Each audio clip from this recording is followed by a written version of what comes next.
Last year, so much of our work was helping define the future of GBC and getting our partners engaged and creating our multi-year agenda. Yeah, now we're at a place where we have a 10-year plan. It will map out the strategy for the region and the work of the GBC to really advance the big opportunities that we see in the future. And that's what we're unveiling today. The three main goal areas in GBC's 10-year economic plan are industry and innovation, place and community, and talent and people. Collectively, those three main goal areas will shape the work of GBC, defining the future of our region over the next decade. The real impact will come from GBC leading, partnering, and supporting these strategies.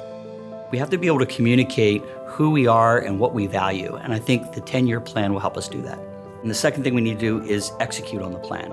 We need early successes. We need to be able to celebrate those early successes so then we can move on to the next stage of the plan. I think over decades, everyone's tried to fix the Baltimore region, and everyone's thought that they could. And they've done that with small initiatives to put Band-Aids over real structural issues.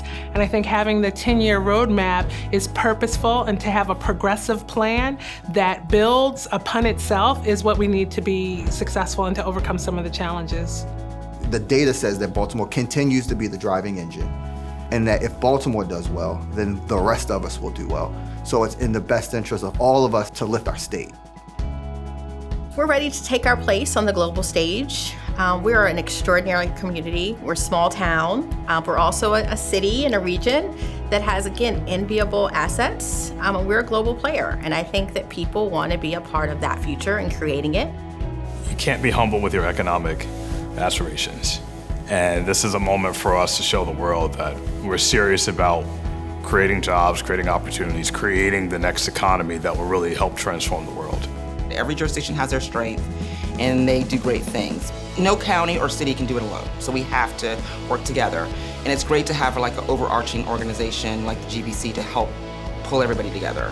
The region's rich first with a lot of culture and a lot of creativity, and that makes wanting to be here and wanting to be in the region such a joy in itself. Then you look at the educational institutions and the colleges and the workforce development programs, and we have as many on-ramps as you can imagine into opportunity as possible.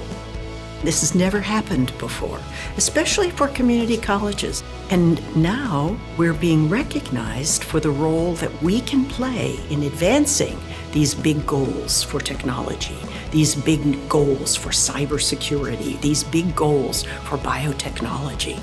All of these things that we are a part of, that's then where the partnership comes in. The two-year colleges, the four-year colleges, the private colleges, the public. Baltimore is rich in this way. The Baltimore region is rich in this way. Now is the right time because there's already so much momentum. And I can't emphasize that enough. There's a moment where people are talking about Baltimore, and that really makes this moment special. The nation's eyes are on Baltimore right now. We obviously need to lean in and support those who have been dramatically affected by the tragedy at the bridge. But we also have a responsibility to tell our story. All of the national coverage around the Baltimore port just reinforces that Baltimore matters and how much the port really means to not just our community, but to the national economy. We are really interconnected, and we rise and fall together. And this is a moment to rise together.